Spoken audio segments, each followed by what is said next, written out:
tahun 2025 Indonesia dijajah lagi. Halo teman-teman, perkenalkan saya Sofia Agni dengan NRP akhir 130 dari kelas 4 Pancasila. Di sini saya akan menjelaskan mengenai studi kasus atau berita yang lagi ramai banget nih, yaitu mengenai keindahan alam di Raja Ampat yang kini dijadikan pertambangan nikel. Di sini saya akan membahas itu semua melalui perspektif Pancasila. Nah, maksud dari dijajah tadi itu maksudnya bukan benar-benar dijajah atau melakukan perang ya, tapi di sini bangsa Indonesia yang memiliki keindahan alam secantik dan seindah Raja Ampat kini dijajah oleh bangsanya sendiri, yaitu dijadikan sebagian lahannya menjadi lahan pertambangan nikel, yang mana manfaatnya itu hanya sementara dan hanya diuntungkan bagi sebagian orang. Nah, di sini kita bahas satu persatu dari sila-sila yang ada di Pancasila. Untuk sila yang pertama yaitu mengenai ketuhanan yang Maha Esa. Di sini pertambangan nikel ini sangat bertolak belakang dengan sila pertama, karena Raja Ampat yang sudah segede itu ciptaan Tuhan dirusak sebegitu saja sehingga merusak lingkungan dan tidak melestarikan alam. Jadi dari pandangan Pancasila nomor pertama, keberadaan pertambangan nikel di Raja Ampat itu sudah salah banget.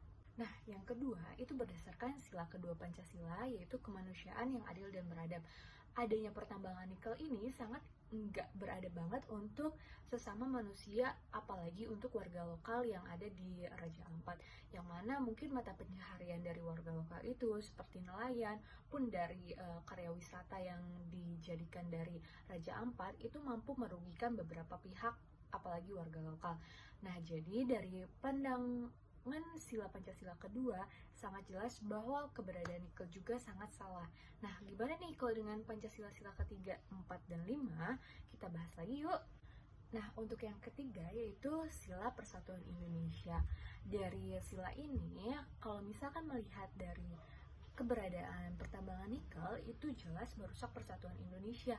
Kenapa bisa begitu? Karena sebelumnya yang keindahan Raja Ampat itu dimiliki bersama, dimiliki oleh seluruh Indonesia, yang mana menguntungkan warga lokal, kini bisa merusak persatuan Indonesia karena ada beberapa bagian yang mana itu malah mengkeruk keindahan atau kekayaan alam untuk dimanfaatkan sebagian orang, yang mana itu bakal mengurangi atau merugikan hal-hal yang lain ataupun aspek-aspek yang lain.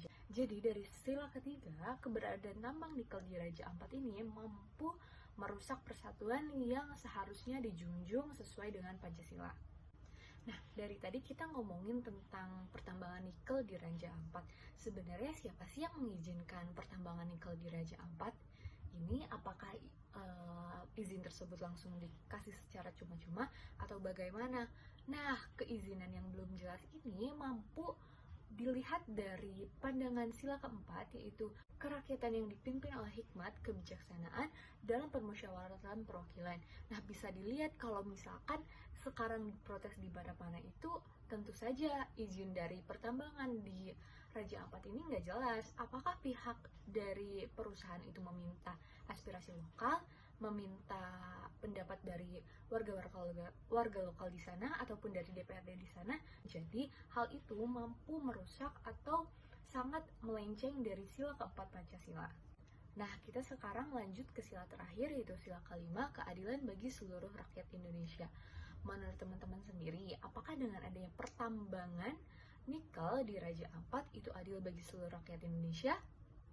Berdasarkan yang sudah dipaparkan oleh saya tadi, sejak dari sila 1 sampai sila keempat, justru adanya pertambangan nikel ini sangat tidak mensejahterakan atau mengadilkan seluruh rakyat Indonesia, karena dari perizinannya sendiri, bagi dari dampaknya sendiri, ataupun dari selama tahap operasional yang dilakukan pertambangan itu, apakah itu menguntungkan bagi seluruh rakyat Indonesia? Tentunya aja enggak. Jangan jauh-jauh untuk membahas seluruh rakyat Indonesia, bahkan ke warga lokal pun dengan ada pertambangan nikel ini sangat amat merugikan.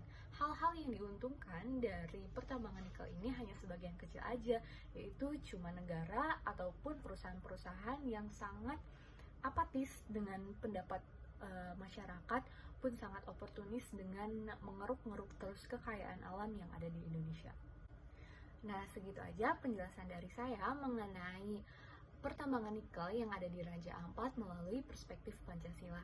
Dari saya sendiri, dengan adanya pertambangan nikel di Raja Ampat ini sangat amat tidak mencerminkan bangsa Indonesia yang mampu mempersatukan atau menjunjung tinggi untuk memajukan bangsa Indonesia. Yang ada di sini hanya memajukan untuk kepentingan pribadi masing-masing. Jadi mari kita terus kawal mengenai kasus di pertambangan nikel Raja Ampat. Semoga pertambangan ini tidak meluas dan bisa izinnya dicabut dengan segera. Mohon maaf apabila ada salah kata dan perbuatan. Wassalamualaikum warahmatullahi wabarakatuh.